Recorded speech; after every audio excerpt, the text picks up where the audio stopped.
Olá, alunos! Tudo bem com vocês? Na aula de hoje, nós vamos continuar falando sobre o sistema renal. Vamos dar ênfase no processo de filtração, reabsorção, secreção, excreção e micção da nossa urina.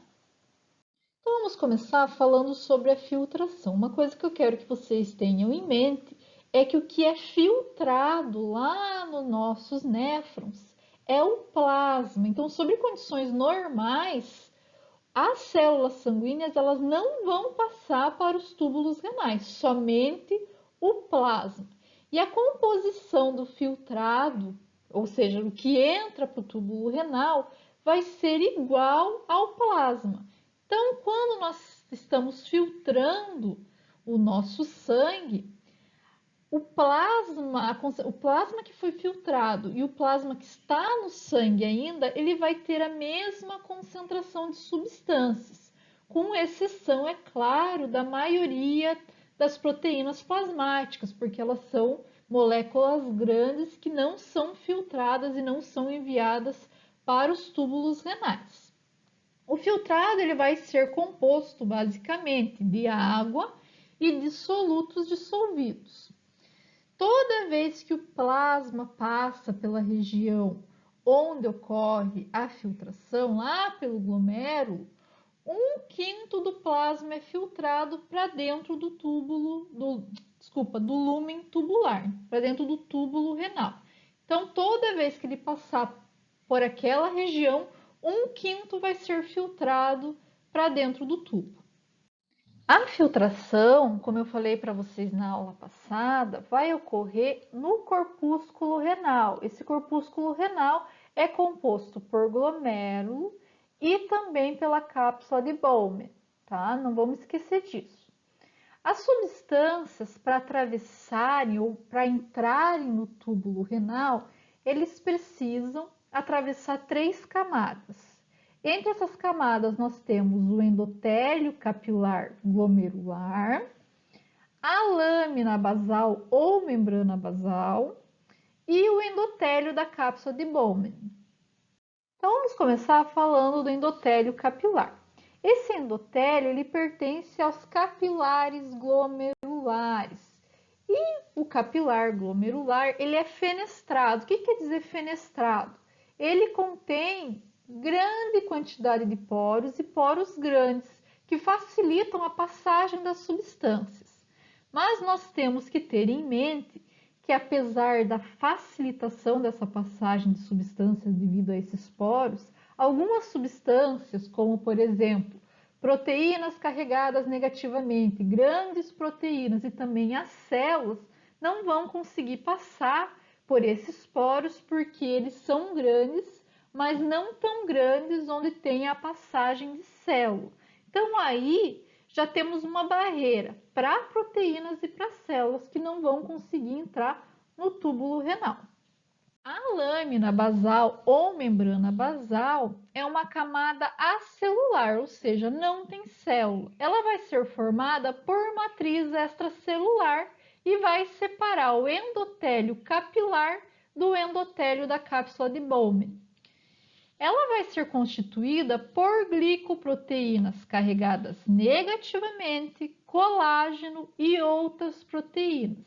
E aqui tem um dado muito importante: proteínas, glicoproteínas carregadas negativamente. Então, lembram-se que polos da mesma carga, com mesma carga, eles se repelem. Então, as proteínas presentes no plasma que estão carregadas negativamente vão ser repelidas por essa carga negativa. Então, ele acaba, a lâmina basal, funcionando como uma peneira bem grossa que vai excluir a maioria das proteínas plasmáticas. Então, elas não vão ser filtradas, elas não vão entrar no túbulo renal devido a essa exclusão pela lâmina basal. E por último, nós temos o endotélio da cápsula de Bowman. Esse endotélio vai ser constituído por podócitos. A gente já vai ver também uma imagenzinha mostrando esses podócitos, tá? Não se preocupe. Os podócitos, eles vão envolver a cápsulas glomerulares e vão se entrelaçar uns nos outros, e isso vai modificar muito a filtração. Dependendo de como eles estiverem naquela região, a filtração pode ser maior ou menor, por causa desse entrelaçamento deles. Entre eles também nós vamos ter uma estreita fenda de filtração que é composta por uma camada semifibrosa. Então, dependendo de como esses podócitos tiver, essa camada ela pode estar um pouquinho maior e um pouquinho menor. E isso faz com que tenha modificação na filtração. As fendas de filtração, elas também vão ser constituídas por proteínas exclusivas, como a nefidrina e a podocina, que também auxiliam na filtração do nosso plasma. E ainda no corpúsculo renal, nós temos as células mensagiais glomerulares. Essas células elas vão ficar ao redor dos capilares glomerulares e vão possuir feixes citoplasmáticos semelhantes à actina. Isso aqui já dá para vocês imaginar que ele vai atuar aí na contração e relaxamento. E isso vai dar à célula a capacidade de relaxar e contrair dependendo do fluxo sanguíneo nos capilares. A gente já vai entender como ele vai interferir na filtração, melhor dizendo, do plasma. Essas células também secretam citocinas e vão auxiliar nos processos inflamatórios e imunes do corpúsculo renal. Agora que nós já conhecemos teoricamente a composição do corpúsculo renal, vamos ver detalhadamente para poder entender como que ele é dividido. Então aqui nós temos o nosso corpúsculo renal, lembrando aqui que nós temos os capilares glomerulares e a cápsula de Bowman. Esses capilares glomerulares, eles vão ter aqui em volta, nessa coloração, estão vendo, mais azuladinha, onde parece que temos núcleo, nós temos aí os podócitos. Então, quando a gente corta essa imagem e aumenta ela, nós conseguimos ver os podócitos. Vocês veem, até o nome é bem sugestivo, que parece que essa célula tem um monte de pezinho, ó, estão vendo? Que são aí, que envolvem, melhor dizendo, os capilares glomerulares. Aqui nós temos o capilar glomerular. E no meio, entre esses capilares, nós temos as células mesangial, né? As células que também auxiliam na contração e acabam influenciando na filtração do nosso plasma. Se nós aproximarmos ainda mais essa região, vocês conseguem ver que não é peso do podócito, e sim pedicelo do podócito. Então, ele vai em volta inteira do capilar. Nós temos também os poros do nosso endotélio, a lâmina basal ou membrana basal, e aqui, né, não esquecendo, é o lúmen do capilar.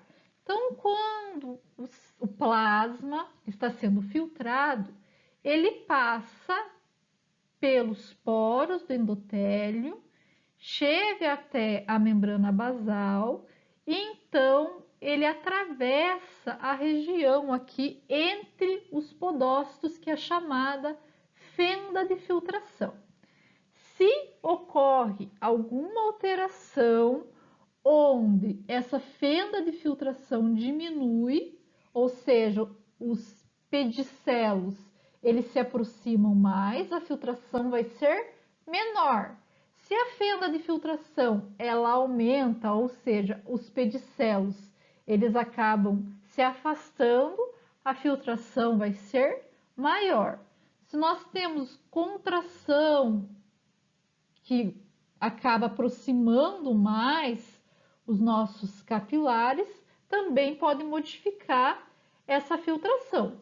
E é quando a gente fala de contração, lembrando, nós precisamos de filamentos de actina que estão presentes aqui nas células mesangiais. E o que determina essa filtração, professora? Como que ocorre? Por que ocorre essa filtração do líquido que está dentro dos capilares glomerulares que vai para o nosso túbulo renal? A filtração glomerular ela vai ocorrer devido à pressão, ou seja, o líquido que está dentro do nosso capilar sempre tem uma pressão maior do que a pressão dentro do túbulo, por exemplo. E isso faz com que o líquido vá do local de maior pressão para o local de menor pressão. Isso vai acontecer em todas as regiões, tá? Nós vamos falar de sistema respiratório, vamos falar sobre pressão do oxigênio e gás carbônico e vocês vão entender que lá também vai funcionar assim, vai do local de maior pressão para o de menor pressão. Nesse caso, é claro, nós estamos falando de pressão do plasma, da pressão que o sangue está exercendo nos capilares glomerulares. No caso da filtração glomerular, nós temos 3 pressões que estão envolvidas. A pressão sanguínea nos capilares, que é a pressão hidrostática, então é a pressão que o sangue está fazendo no capilar glomerular, que aqui nesse caso está representado por pH e é equivalente a 55 milímetros de mercúrio. A outra pressão é a pressão coloidosmótica. Lembram? Essa pressão ela vai ser determinada pela concentração de proteínas no plasma. E nesse caso, a concentração de proteínas no interior dos capilares sempre vai ser maior do que o fluido da cápsula de Bowman, né? Então, nós vamos ter uma alta concentração de proteínas no plasma. Essa pressão coloidosmótica, ela é representada por π e equivale a 30 milímetros de mercúrio. Lembram? Sempre que nós temos proteína, ela vai ter uma pressão porque ele está puxando a água, está tentando reter a água na região. E a outra pressão é a pressão do fluido capsular, que é a cápsula de Bowman, porque ele é um espaço fechado e isso acaba gerando uma pressão nessa região. Essa pressão é de 15 milímetros de mercúrio. Então, se nós colocarmos aqui pressão filtrante é igual a pressão hidrostática menos a pressão coloidosmótica menos a pressão do fluido capsular, nós vamos ter que a pressão filtrante resultante vai ser igual a 10 milímetros de mercúrio. Então, a pressão que ele está fazendo para entrar no nosso túbulo é de 10 milímetros de mercúrio. Isso faz com que, apesar de você falar, nossa, só 10 milímetros de mercúrio é pouco, mas isso faz que a nossa taxa de filtração glomerular seja em torno aí de 125 ml por minuto ou 180 litros por dia. Então, vocês já pararam para pensar que 180 litros de plasma passam para dentro do túbulo renal por dia. Considerem aí que o volume de plasma no nosso sangue é de 3 litros. Isso significa que os rins eles filtram todo o volume plasmático 60 vezes por dia. Se ele não fosse reabsorvido pelos néfrons, nós ficaríamos sem plasma em 24 minutos. Mas a taxa de filtração glomerular, ela pode ser influenciada não somente pela pressão do filtrante, mas também pelo coeficiente de filtração. Em relação à pressão do filtrante, isso vai depender do fluido sanguíneo renal, ou seja, quanto de sangue está chegando na região, e também da pressão arterial. A pressão arterial, ela não tem tanta influência assim. Nós temos aí influência quando a pressão arterial média é maior que 180 ou menor que 80. Se nós tivermos a pressão média entre 80 e 180, ela não vai influenciar tanto em relação à pressão do filtrante, tá? Em relação ao coeficiente de filtração, nós vamos ter uma influência em relação à área de superfície dos capilares glomerulares, então depende aí da área onde ele vai ser filtrado, a gente já vai ver como ocorre modificação nessa área, e também da permeabilidade da cápsula de Bowman, ou também da Bowman, desculpa gente, eu estou com dificuldade em falar Bowman hoje, ou da interferência capilar, né, da interface capilar, dessa permeabilidade das membranas, digamos assim. E como que esse fluxo sanguíneo arterial ele pode ser influenciado? Então, pessoal, lembrem-se que quando nós temos uma resistência nas artérias, e nesse caso nas arteríolas, nós vamos ter uma diminuição do fluxo sanguíneo. Então, quando ocorre uma resistência, o que quer dizer? Quer dizer que essas artérias, no caso nosso aqui de novo falando, as arteríolas renais, elas estão sendo contraídas. E isso faz com que o sangue não consiga passar por essa região, diminuindo o fluxo sanguíneo. Mas nós temos que ter em mente o seguinte, que essa resistência das arteríolas, ela pode acontecer em duas regiões. Se ela acontecer na arteríola aferente, que é aquela antes da chegada no glomérulo, nós vamos ter uma diminuição do sangue no lado glomerular. Por quê? Porque ela está contraindo antes de chegar no glomérulo que vai fazer a filtração. Isso vai fazer com que diminua a taxa de filtração glomerular, porque o sangue não está chegando naquela região. Já se a resistência aumenta na arteríola eferente, essa arteríola é aquela que é depois do glomérulo, nós vamos ter um acúmulo de sangue dentro do glomérulo. E isso faz com que a filtração seja maior, porque o sangue vai ficar mais tempo naquela região e aumenta então a taxa de filtração glomerular do plasma. Então, vejam bem que dependendo da região onde aumenta a resistência das arteríolas, nós vamos ter diferença na taxa de filtração. Guardem esses dados. Se a contração está acontecendo na arteríola eferente, diminui a taxa de filtração.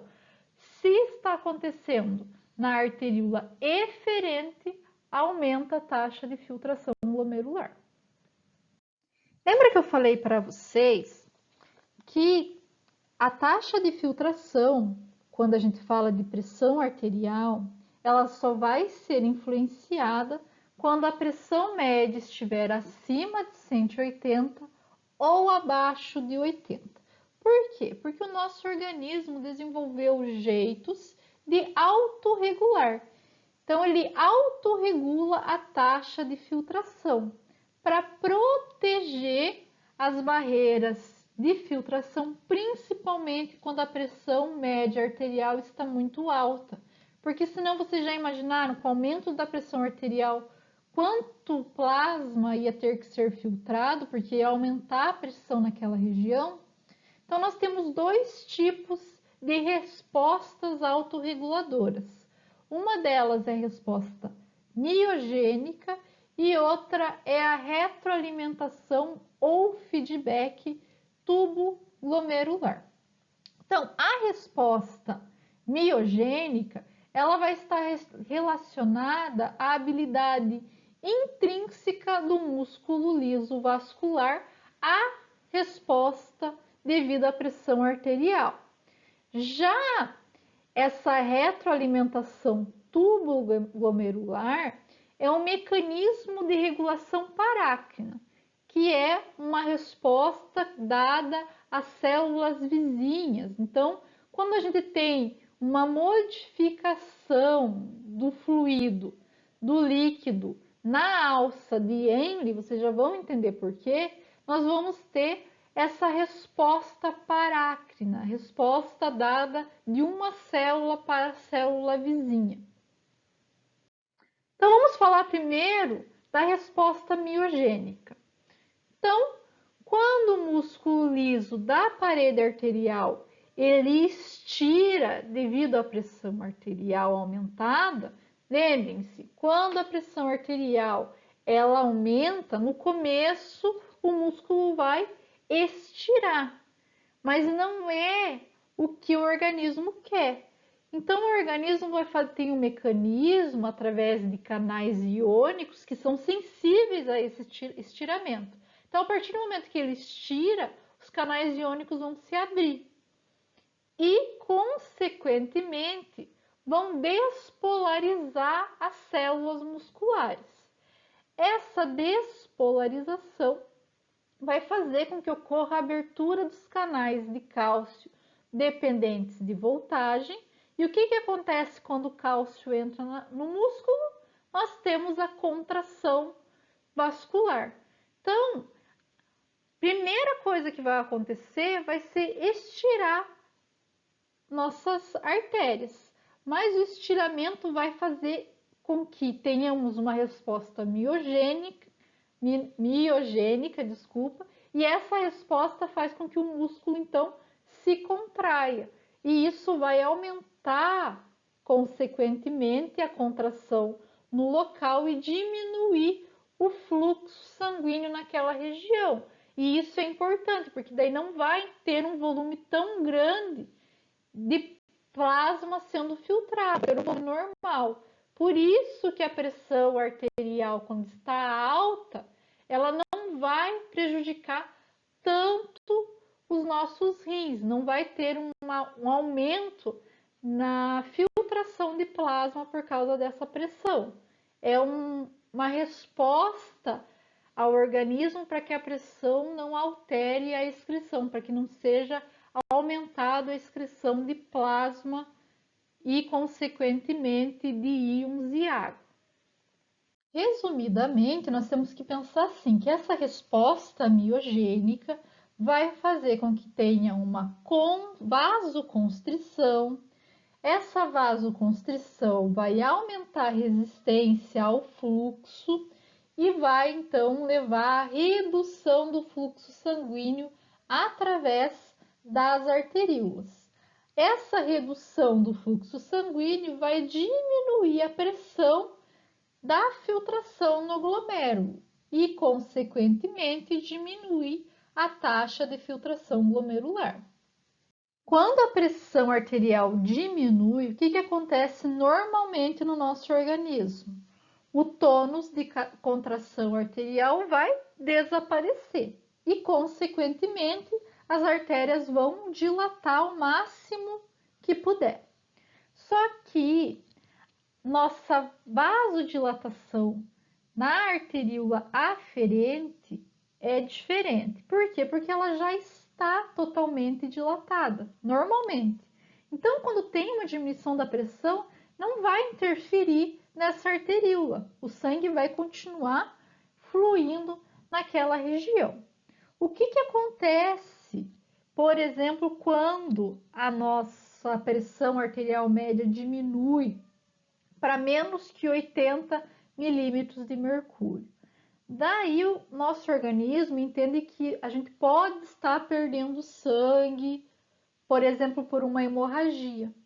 E ele vai, consequentemente, como rebote, diminuir a taxa de filtração glomerular devido a tentar manter a quantidade de plasma no sangue normal ou tentar diminuir a perda desse plasma sanguíneo. Outra forma de autorregulação da taxa de filtração glomerular é a retroalimentação túbulo-glomerular. Essa retroalimentação é uma via de controle local e ela vai estar correlacionada com o volume de líquido através dos túbulos renais, que vão então alterar a taxa de filtração glomerular. Então, para a gente poder entender, nós temos que ter em mente o seguinte, que o nosso néfron ele é todo contorcido, vocês estão vendo? Então, nós temos aqui a filtração, que está em 1, né? O líquido filtrado, então, ele vai fluir através do túbulo renal e, consequentemente, através da alça de Henle. A alça de Henle, a porção ascendente dela, que está subindo, passa aqui no meio, vocês estão vendo? Entre a nossa arteríola aferente e a arteríola eferente. Nessa região, quando a gente aumenta aqui, nós conseguimos ver que nós temos uma modificação nas paredes dessas arteríolas. Vocês conseguem ver que nós temos aqui células glandulares. Essas células glandulares, elas são secretoras de renina, que é uma enzima envolvida no balanço de sal e água.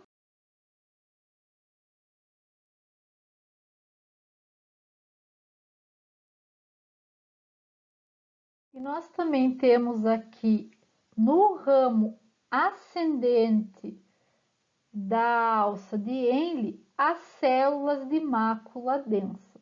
Essas células de mácula densa, elas observam o aumento de NaCl, ou seja, de cloreto de sódio, que está passando pelo túbulo de Henle. Se nós temos um aumento de cloreto de sódio, a mácula densa ela vai mandar sinais parácrinos para a arteríola aferente, fazendo então que essa arteríola ela se contraia e aumente a resistência.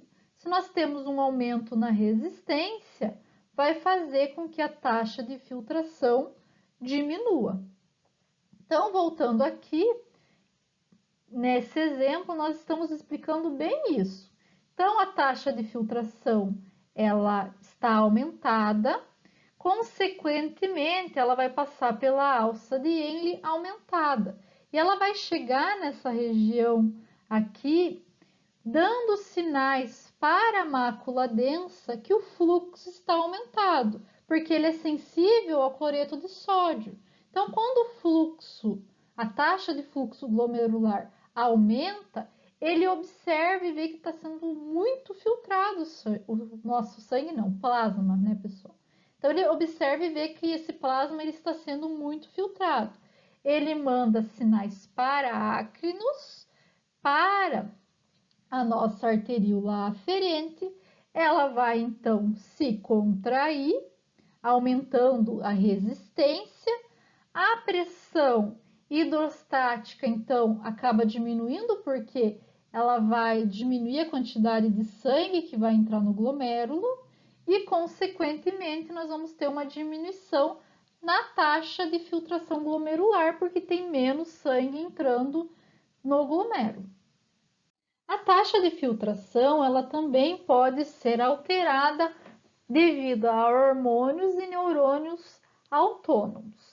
Então, esses neurônios e hormônios, eles mudam a resistência das arteríolas ou alteram o coeficiente de filtração.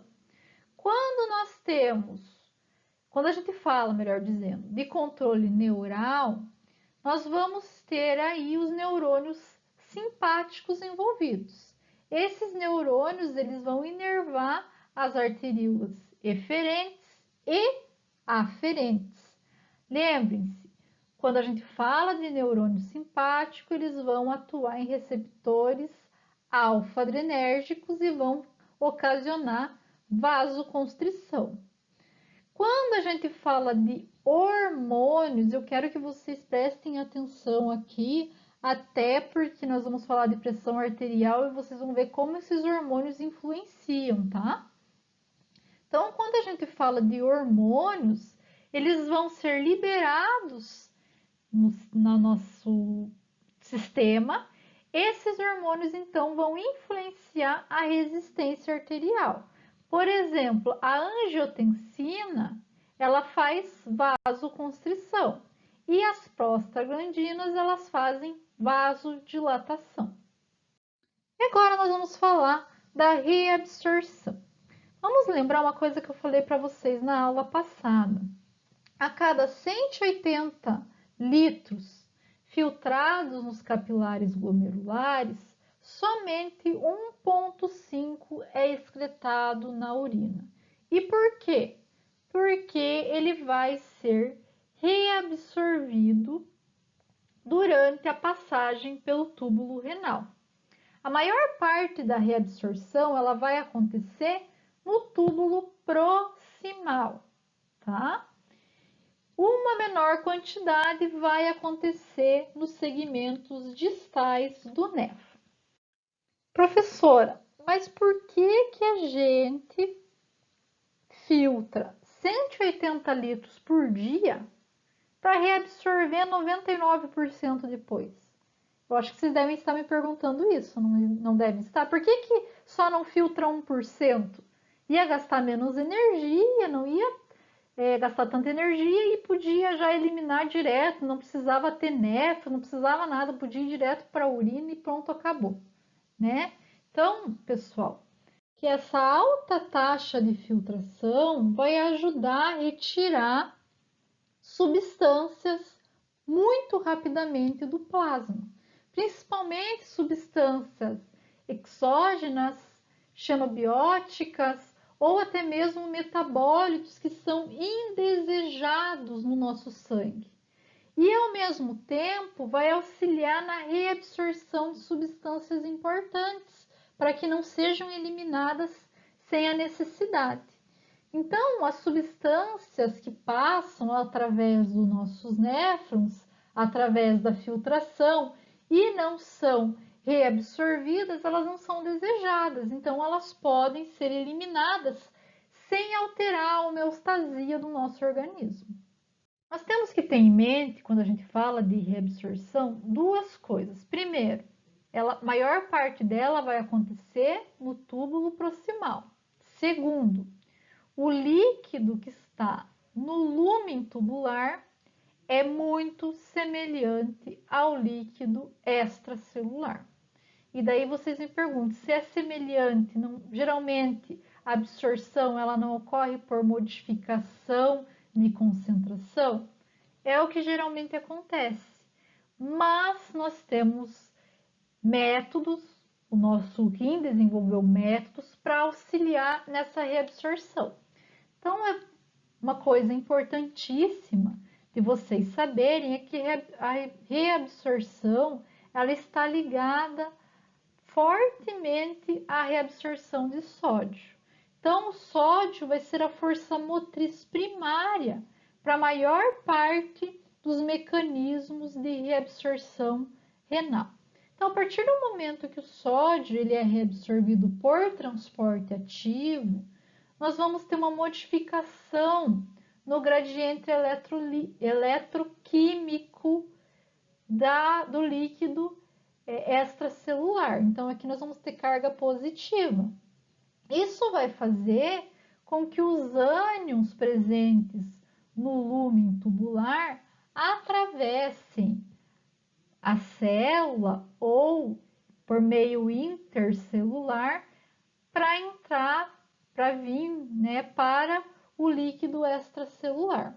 A partir do momento que nós temos alta concentração de sódio e íons nessa região, no líquido extracelular, a água vai então se mover por osmose, porque a gente vai ter maior concentração aqui de sódio, né, e de outros ânions, do que aqui. Então, a osmose fala que a água vai do meio menos concentrado para o meio mais concentrado.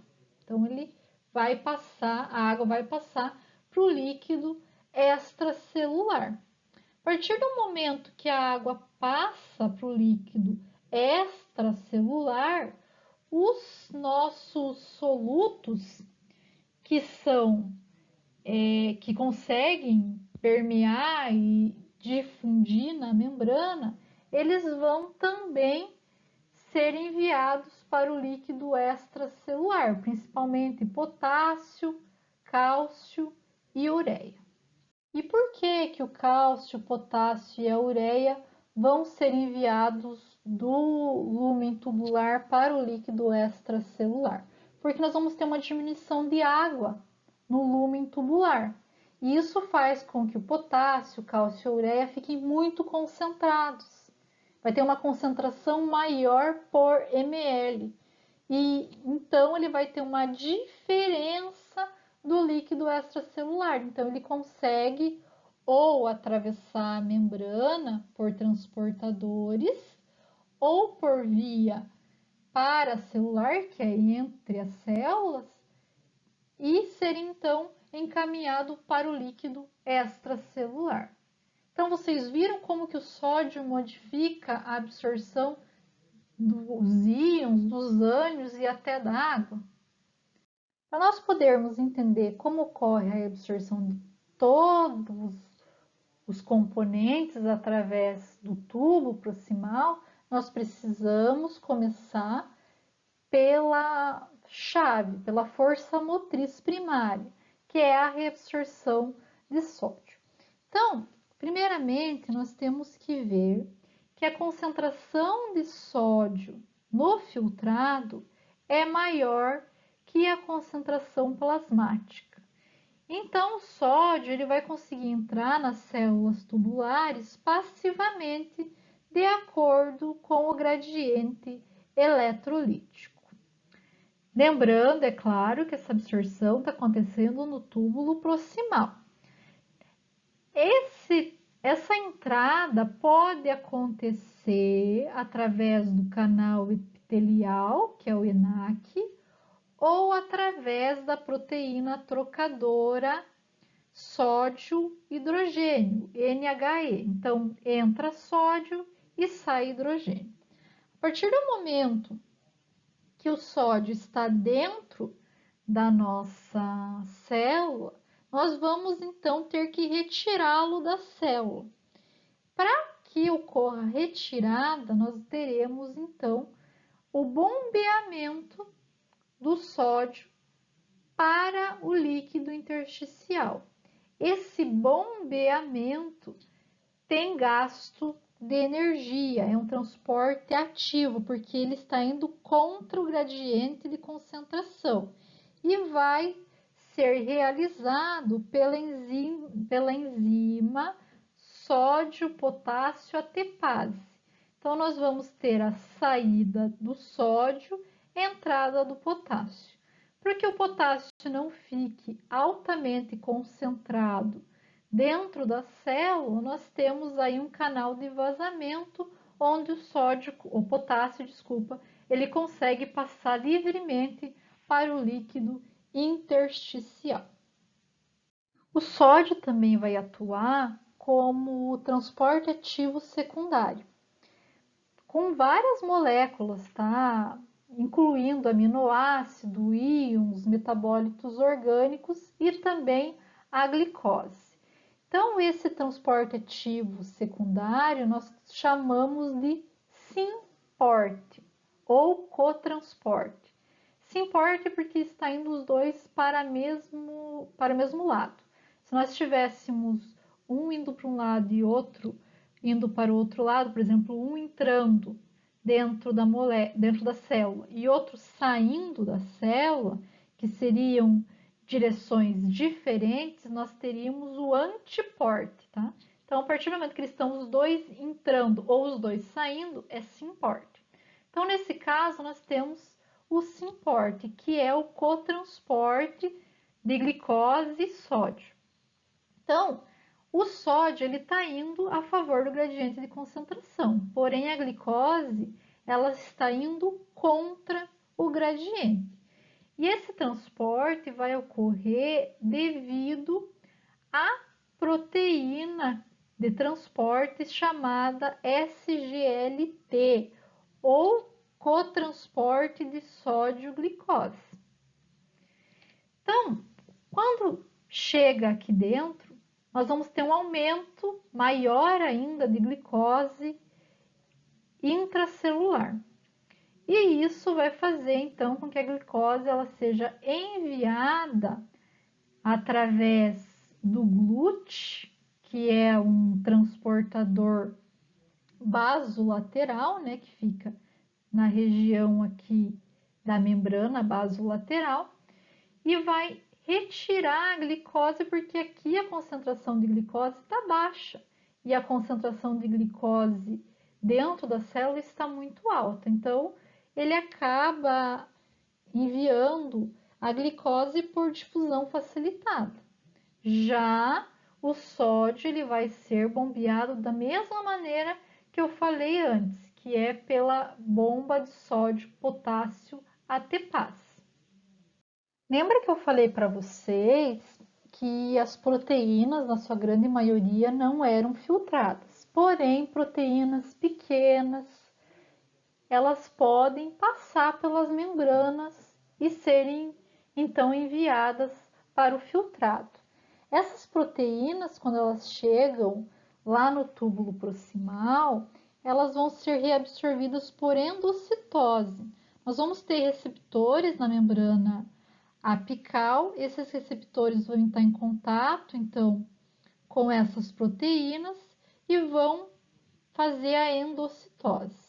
A partir do momento que as proteínas estão dentro das células, elas vão ser digeridas por lisossomos e os aminoácidos resultantes vão ser transportados através da membrana basolateral e, consequentemente, serão absorvidas pelo sangue. Voltando a falar do transporte renal, nós temos que ter em mente que esses transportadores eles podem ser saturados, ou seja, quando a gente tem uma alta concentração de substância no filtrado e os transportadores já estão todos ocupados. Isso pode acontecer com a glicose. Então, a glicose sanguínea, quando ela está muito alta, principalmente no caso de diabetes mellitus, ela vai passar em grande quantidade para o nosso filtrado. Geralmente, ela é reabsorvida, tá? É bem comum ela ser reabsorvida.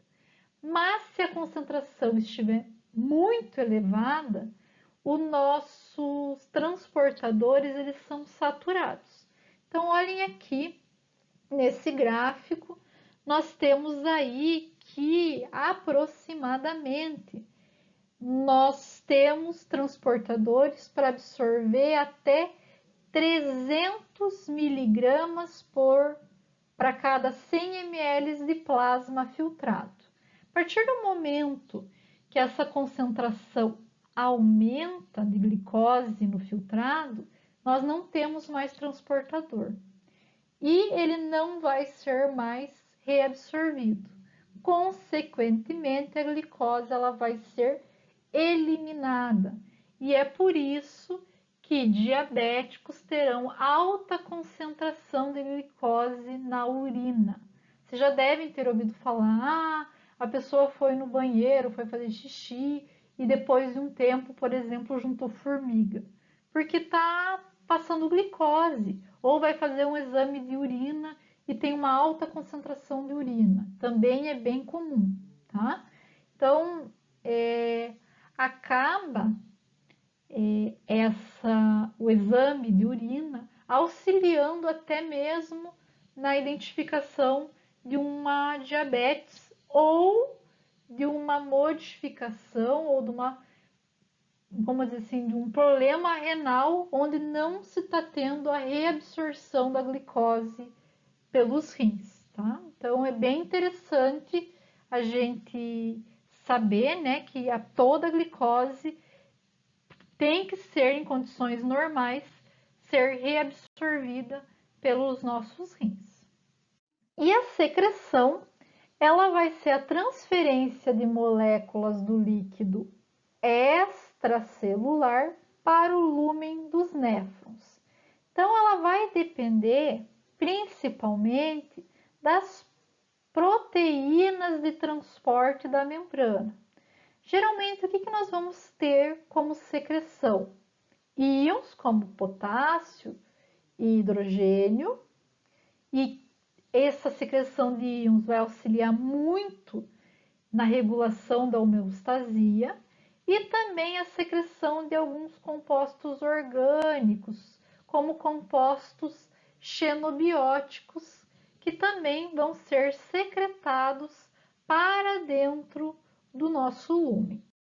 A secreção dos ânions orgânicos também vai ocorrer no túbulo proximal e vai ser importante aí a reabsorção de sódio. Então, ele também vai estar envolvido na secreção dos ânions orgânicos. Então, nós vamos ter uma enzima que ela vai atuar aí como cotransportadora. Ela vai transportar sódio e dicarboxilato. Os dicarboxilatos são a forma iônica do ácido dicarboxílico, que contém dois grupos OCOOH. Podem fazer parte aí os intermediários do ciclo do ácido cítrico, incluindo citrato, oxalacetato e também o cetaglutarato. Nesse caso aqui, o exemplo é com cetaglutarato, por isso que é alfa-GCG, tá? Então, a partir do momento que o sódio e esse alfa-CG ele é reabsorvido através do nosso cotransportador aqui, no nosso transportador de membrana, o sódio vai aumentar a concentração dentro do plasma, do citoplasma celular. Ele vai ser então enviado para fora da célula. O potássio vai entrar através do transporte ativo de bomba sódio, potássio ATPase. Ele vai pegar aqui também, ó, os nossos dicarboxilatos que estão no líquido intersticial, vão então enviar novamente por transporte ativo indireto o cotransporte de sódio e dicarboxilato, e nós vamos ter uma alta concentração desse dicarboxilato dentro da célula. A partir do momento que nós temos uma alta concentração desse dicarboxilato, ele vai ser enviado então aqui pela membrana basolateral para o líquido intersticial.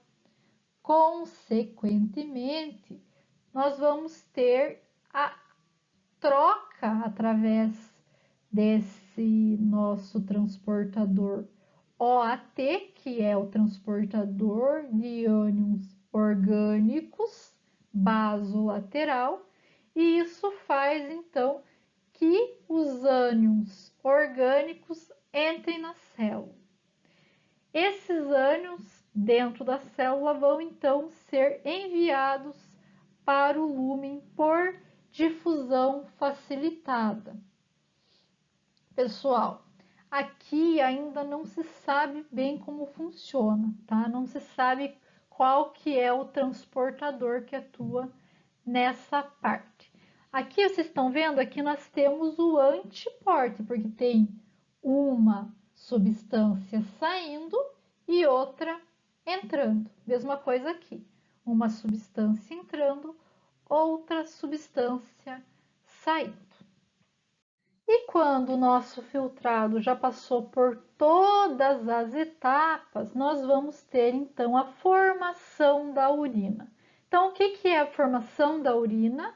É o resultado de todos os processos que ocorrem no rim. Aqui nós vamos ter uma concentração de íons de água na urina bem variada, dependendo de cada pessoa. E aqui também a concentração da urina, quando comparadas com plasma ou com sangue, é bem diferenciada também, porque já reabsorveu e já secretou muita coisa aqui. Então, a urina ela pode auxiliar na avaliação da função renal, por causa dessa reabsorção e excreção. Então, por isso que muitas vezes nós fazemos teste de urina. Não é só para saber se tem bactéria. Nós podemos fazer para saber como que o rim está atuando, se ele está absorvendo, reabsorvendo e secretando substâncias. Essa avaliação da urina ela pode ser chamada de depuração, ou seja, quanto daquela substância X está sendo excretada pela urina. Então, olhem aqui, nós temos dois exemplos. Um deles é a inulina, não vão confundir com insulina. Essa inulina ela é uma substância extraída de tubérculos de diversas plantas. Essa inulina ela não é reabsorvida através da filtração. Então, olha aqui, nós temos um exemplo. Digamos que 4 inulinas entraram no filtrado. Ela passou pelo tubo proximal. Vocês viram? Não vai ter nenhuma reabsorção e também não vai ter nenhuma excreção.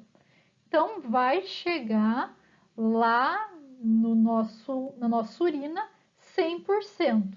Então, 100% da inulina que foi filtrada vai ser excretada. Então, a depuração vai ser de 4 inulinas para cada 100 ml por minuto. Já a glicose, lembra que eu falei para vocês que se não tiver nenhuma alteração, toda a glicose vai ser reabsorvida. Então, toda a glicose presente no filtrado é reabsorvida.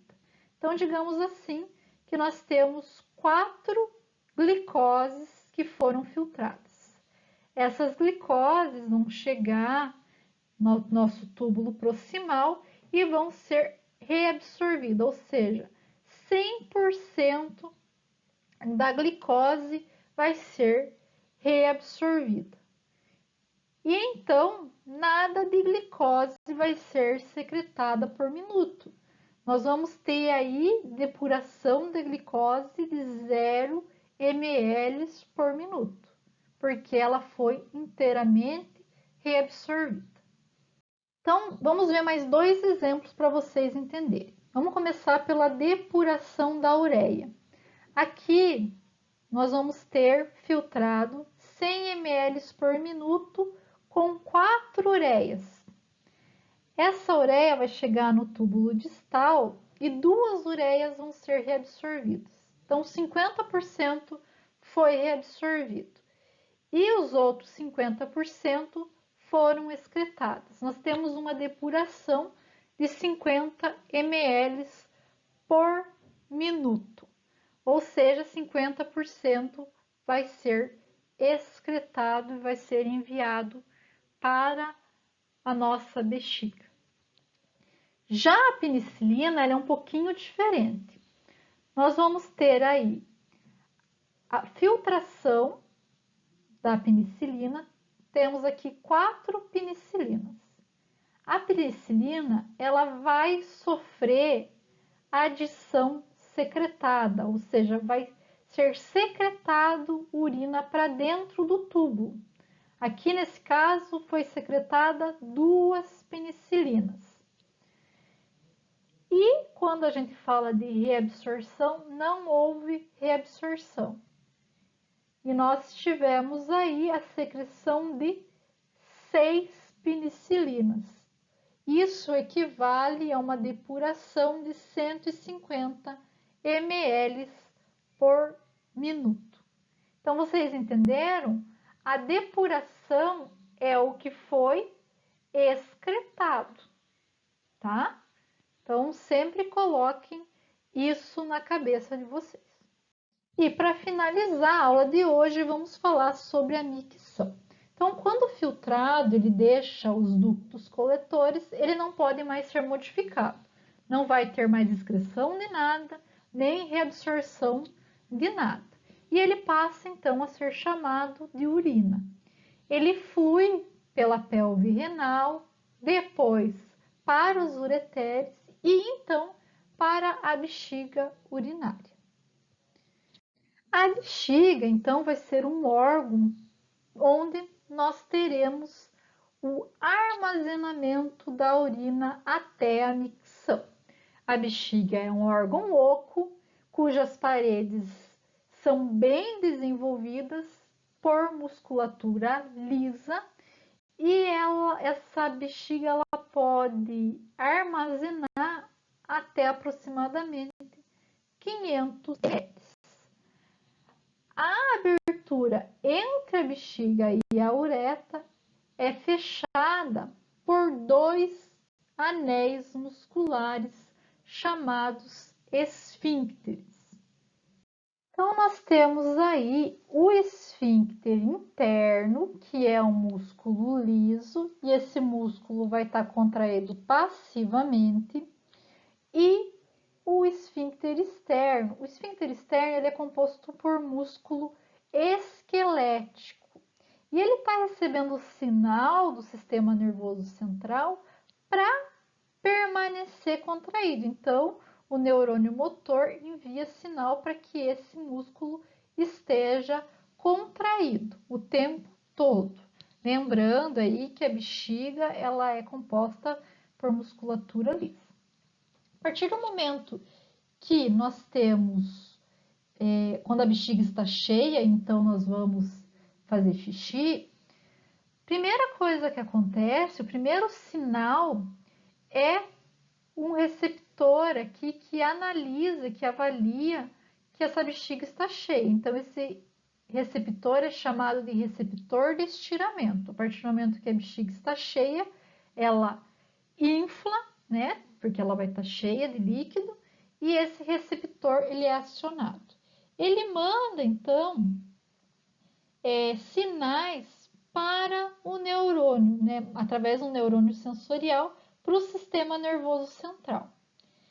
Então, esses sinais vão induzir nós a fazermos xixi. Então, o que vai acontecer? A partir do momento que a gente for fazer xixi, nós vamos ter aí um sinal do sistema nervoso central para o neurônio parasimpático e também para o neurônio motor. Eles começam a disparar sinal para que o esfíncter seja aberto.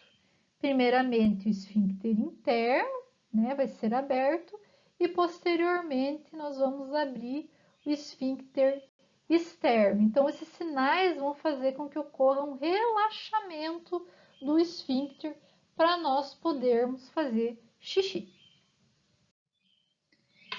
Então, pessoal, nossa aula de hoje termina por aqui. Espero que vocês tenham gostado. Eu sei que é um conteúdo bem pesado, é bastante informação. Qualquer dúvida, me mandem uma mensagem, estou à disposição.